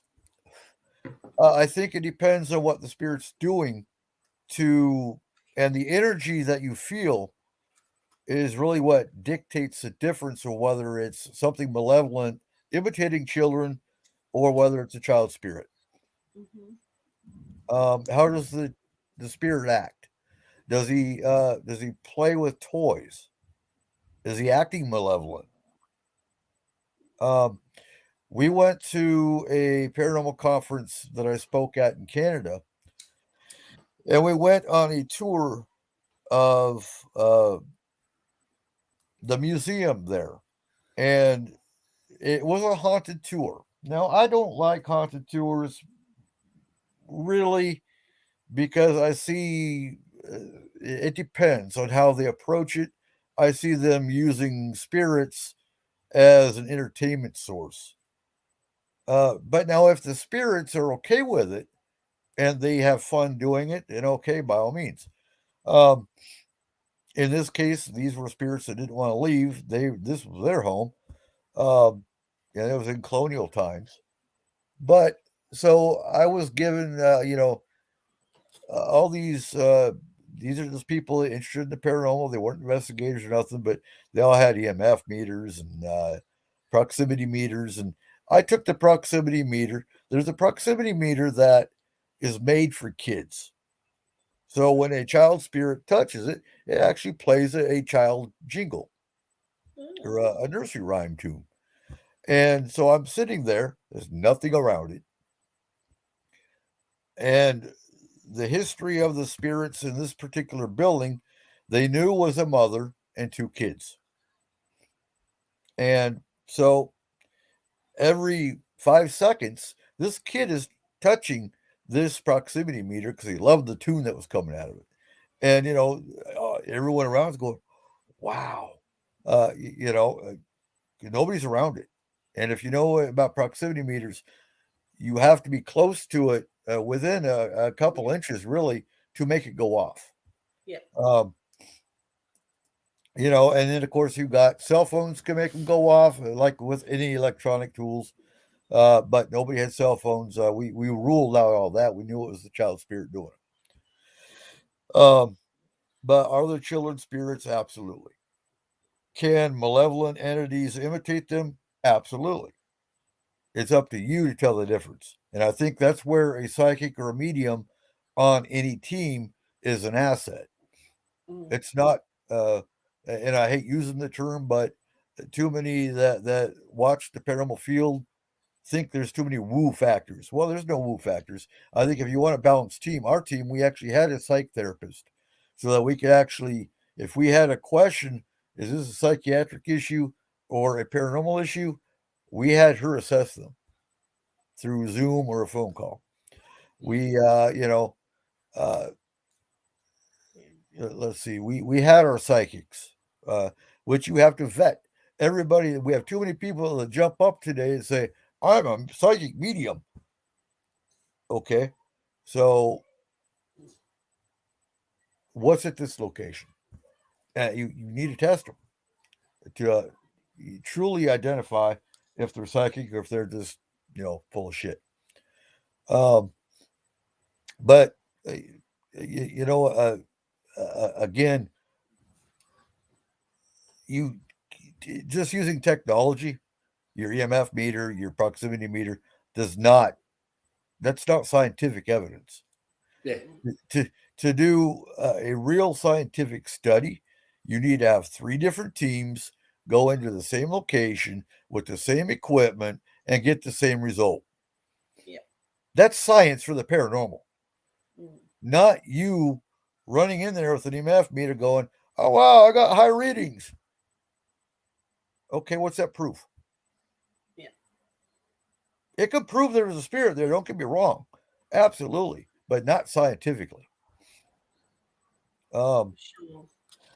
There's never going to be scientific evidence for the paranormal until they actually use scientific method to actually prove it. And will that ever happen? No, because we don't have enough in the actual scientific community to be involved enough. But again, so what we didn't talk a whole lot about was the Fae. We touched a little bit on it, but I think what a lot of paranormal teams, there's 2 areas of training that paranormal teams need to look at.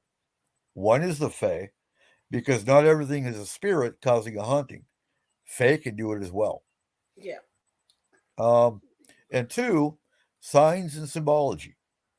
Because I've seen too many other videos where a team went in and saw a pentacle in red paint on the floor and said, oh my God, they were Satanists. No, those were Wiccans. They were doing a protective rite. That's what that is. But on the other end of that, you also need to know what a conjuring symbol looks like. So that when you actually walk into a spot and you actually see a conjuring to, I don't know, I'm not going to say a random name, but to a specific demon or a specific entity, there's probably a good chance that demon or entity might actually be there. And talking about demon, septogram. Huh? I use a septogram. I have a septogram. Yeah. So that's like a Fae pentagram. Now, talk about demons for a second. Most of your demon attacks that actually do happen are going to be your parasites. They're going to be your lower level minions. Because the higher level demons, the demons that are rulers or are just a higher level, they don't waste their time scratching you. They don't waste their time shaking your bed or, growling or no, they manipulate you. That's how they act. They get you depressed. They affect your mind. And in the end, they make you commit suicide. They don't kill you. They make you do it. They're manipulators. But again, that's very rare because they have more important things to do than go mess with a human. And again, it's religion that really gave demons a bad name. There's another race, and are all of that race evil? No. Are all aliens evil? Absolutely not. We did talk a whole lot about aliens. So I was in the alien abduction field in 1994. So I've done a lot of extensive studies and work with UFO sightings and alien abductees and whatnot. It's really I use a certain parameter of signs and symptoms for actual abductees because I do think there's a big similarity in drug abuse and child abuse with abduction, with alien abduction. You have to specify because there's human trafficking as well. So Alien abduction, yes. But so it's a real careful field. You don't want to. I got asked, I think a couple weeks ago, what I thought about um, regressive therapy for the abductee, and I'm not an advocate for regression therapy for the fact that if your mind shut that area of your brain off because you can't handle the truth, that might be an area you want to keep shut off. Those memories are sealed for a reason. Um, Depending on the setting that you have them in. But even if you have them in a safe setting when you're doing it, doesn't mean a week from now those memories aren't going to come back, and they're going to commit suicide because they can't handle what happened to them. I know there's through my studies, there's 16 races that are known to abduct. Some of them are for science. You do have the gray hybrid program, for example, and that's changed up over the years. Now, back in the 90s, they used to have a great book for you to pick up if you're interested in the alien abduction side is Dr. David Jacobs. And I'll say this, any of his books are great, but pick up Secret Life of Abductees or Abduction. That was the first one I read. I had no idea there was such a thing as alien abduction. And that one opened my eyes and really just got me pissed off because there was no way to stop them. But you've got, the alien hybrid program was with the Greys specifically. The Greys are the most common that you see on TV. Well, until recently, I guess I like Battleship. I like Battleship because I like the way they portray the aliens as individuals. And they have beards and they have, you got this one that's doing this work. You got the medics. They actually broke them down really good. That an alien race isn't just one race. You've got the scientists, you've got the mechanics, you've got it was cool the way they broke that down. But you've got, the scientists, and they've got different implants they put in humans. I think there's one implant they put in hybrids that are here now, because before they would abduct the woman, they would impregnate her. She would come back down, and it would be a dream.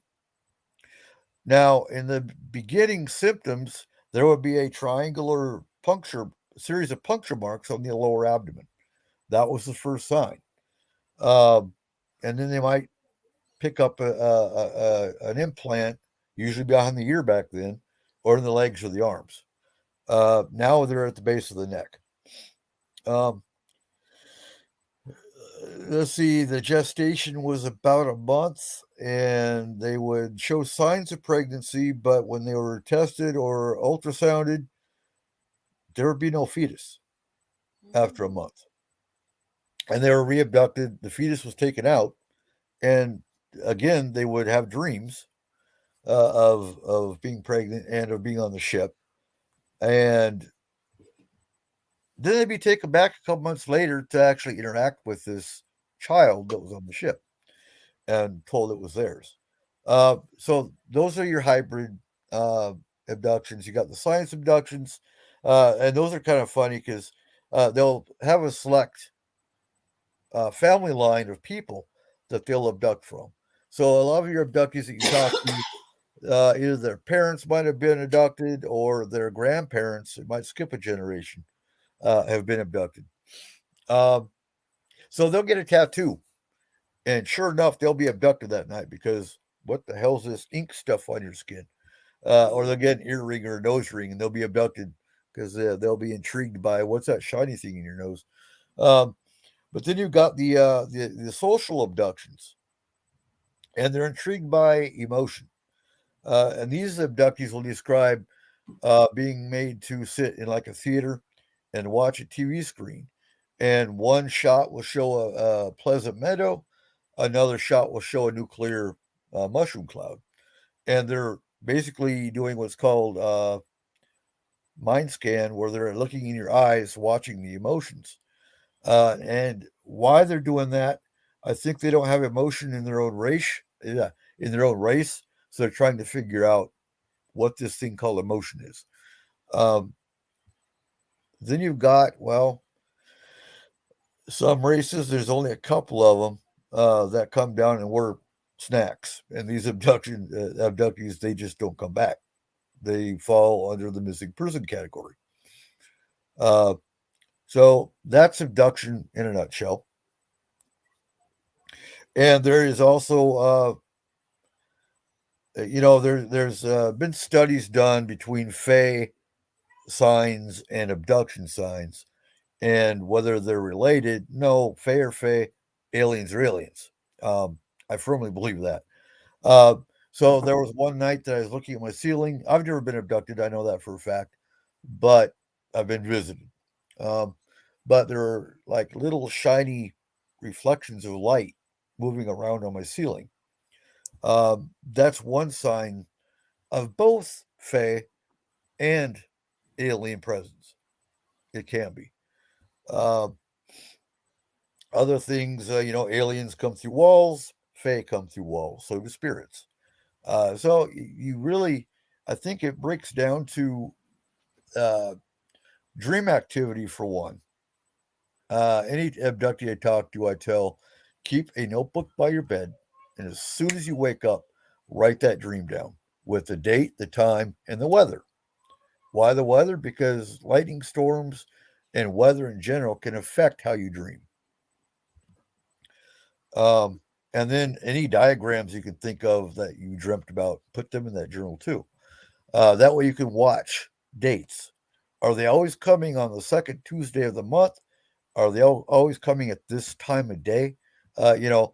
Whether it's Fae, alien, whatever. If you're having dreams that mean something to you, keep it journaled.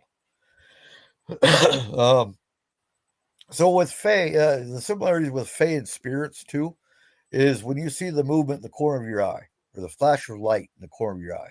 First of all, you get migraines because that's a sign of migraines too. And like I've told clients over the years, we always like to rule out psychiatric and medical problems before we jump on paranormal. So yeah, if you get the flashes of light, I get them when I'm about to get a migraine. But it could be Fae. If you've got something shiny that you put down your keys on the table and now they're gone. Okay, one, did the kids take them, or do you have kids? It's the same thing with scratches while you sleep. Is your mate doing it while you're sleeping? Toenails, whatever. Do you have a cat? I always like to rule out mundane before I jump on paranormal again. So, what's interesting about Ireland is they have what's called the trooping fae, or the trooping fairies. And when they built houses in Ireland, I've never been to Ireland, I just know the lore, but they'll put the front door and the back door across from each other. Because if they didn't, the trooping fae would come in the front door and go over your furniture and destroy everything as they're going out the back door. So they put the doors facing each other, so they just walked right on through. Wow. Things to look for with fae too are rings. So mushroom rings in the yard, or even a darker green of grass making a ring in the yard is what we call fairy rings. Those are or even just a hill. It's not a molehill, but it's a mound. We call them fairy mounds, and those are sacred spaces for fairies, where if you're not careful, you might disappear. Never heard of it happening, but that's just that's kind of like a portal where they come and go, or a sacred spot. So you might want to put an offering to them there. But once you put an offering, make sure it continues, or you're just going to piss them off. They're going to come wreak havoc in your house. So some of the hauntings that we've seen with Fae, pixies. Pixies are nasty little buggers, and they nip, and they create little tiny welts all over the legs and the arms. Now, again, talking mundane. Did you touch something you're allergic to? Did you eat something you're allergic to? Or is it pixies? Because it could be. We had one case where it was pixies. And we had another case of trolls.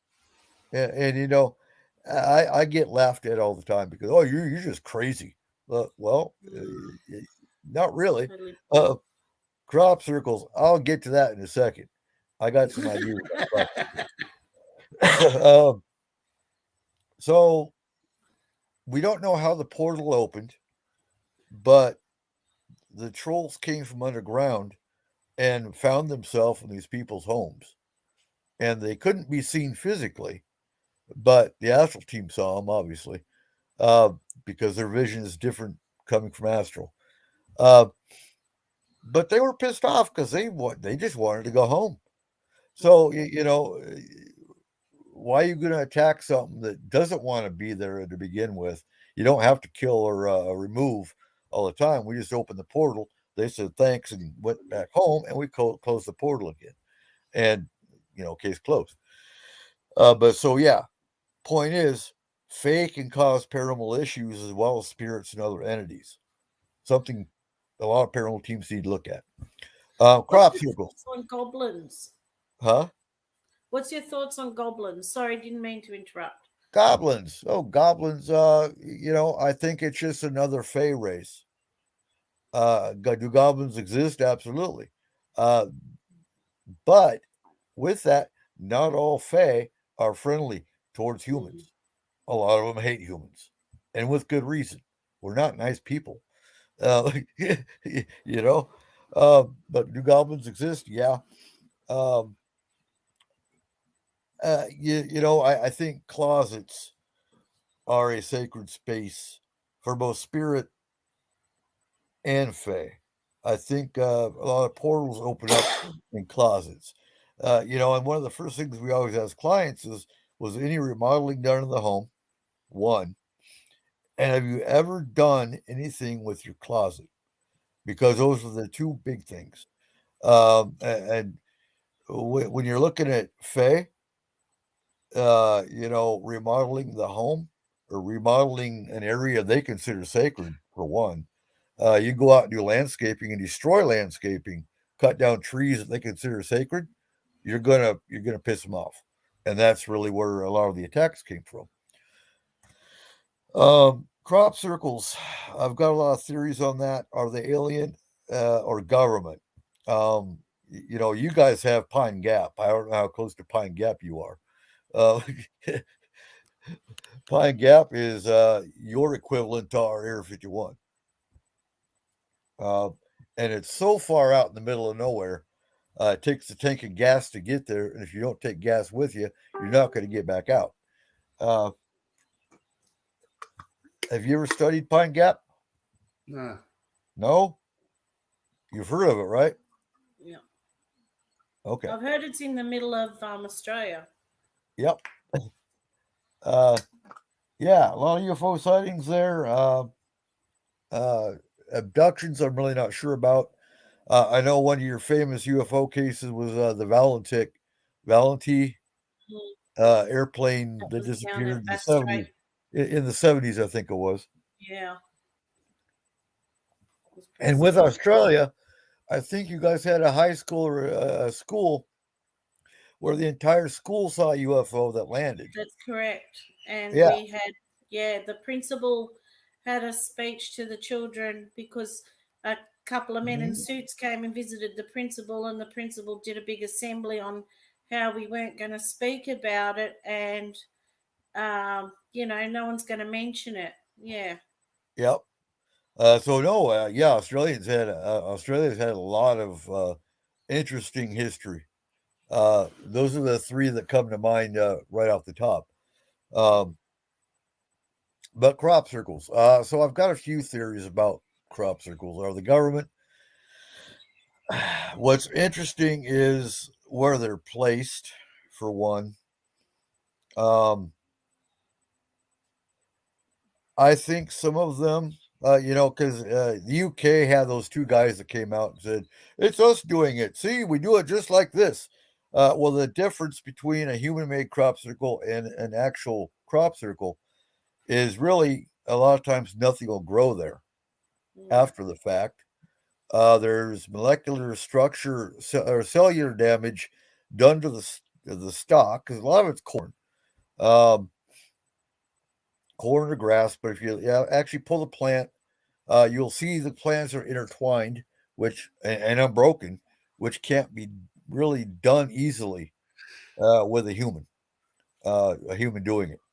And if you actually take the stalk and put it under a microscope, you'll see cellular, actually molecular level damage done to the stalk. That can't be done by humans.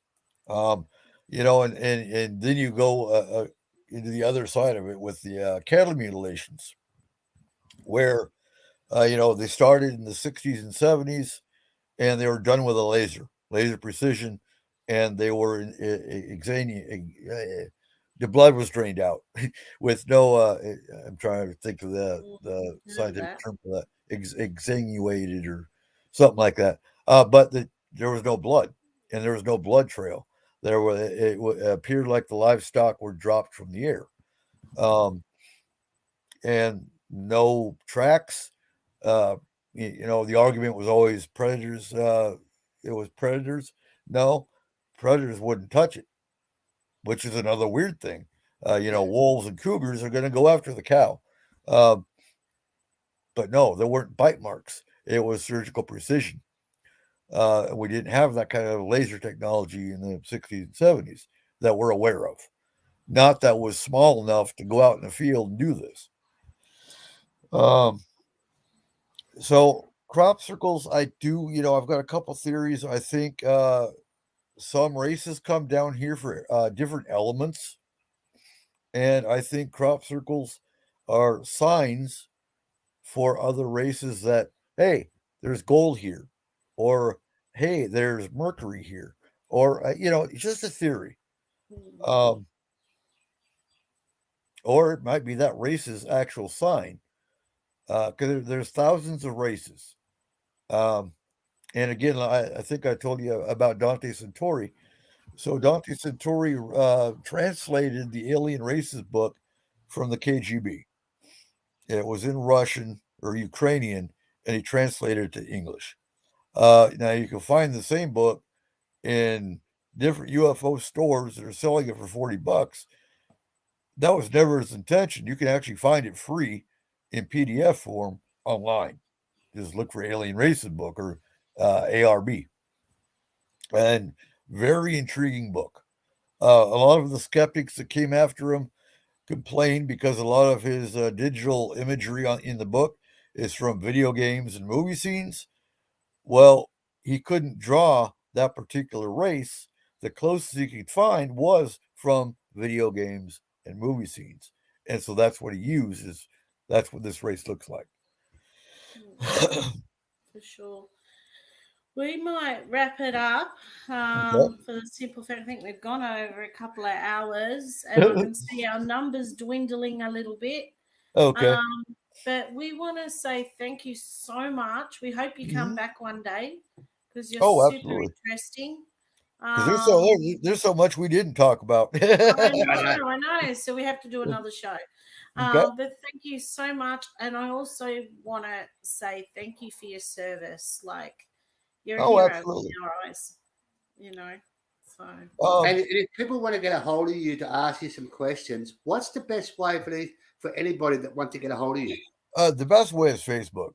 Honestly, just look for Eric Cooper. Now, my logo for because there's 11 billion Eric Coopers on Facebook. I know, but so my picture is from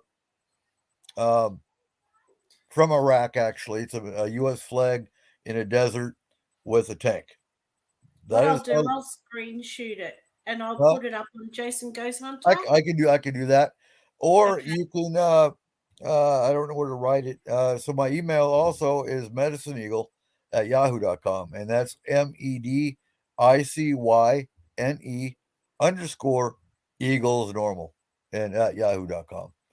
So that's my email. People, please subscribe to our channel, like this video, give us all thumbs up. We'll definitely get Eric back on again. Yep. And we'll be posting also your Forest Moon Paranormal radio page, S-4 Paranormal, because and your Eric Cooper radio thing, because you've got so many different topics. That's a hard one. it's so interesting. We've been listening to them, and we're like, wow, like. So we have 5 years worth of shows on 2 different channels. One is the S-4 Paranormal Radio, and it's got our S4 logo on it. The other one is my Eric Cooper channel, and that was just my personal channel years ago. But then all of a sudden, all of our shows started just automatically populating there. So, okay, whatever. Also, Forest Moon Grove is our pagan group, and there's about 2,000 people there. It is global. We do actually sponsor and endorse 2 pagan groups in Korea right now of U.S. military personnel. So again, just stay right there. We'll chat to you after this live. Just stay right there. So we're in the live again. Everybody, give us thumbs up for this video. Yep. Share this video to your friends. He's great. Got so much information. And again, thank you everybody for joining. And we'll see you for our next guest. Okay. Excellent. Thank you so much. All right. Good night. Bye. Or a good day.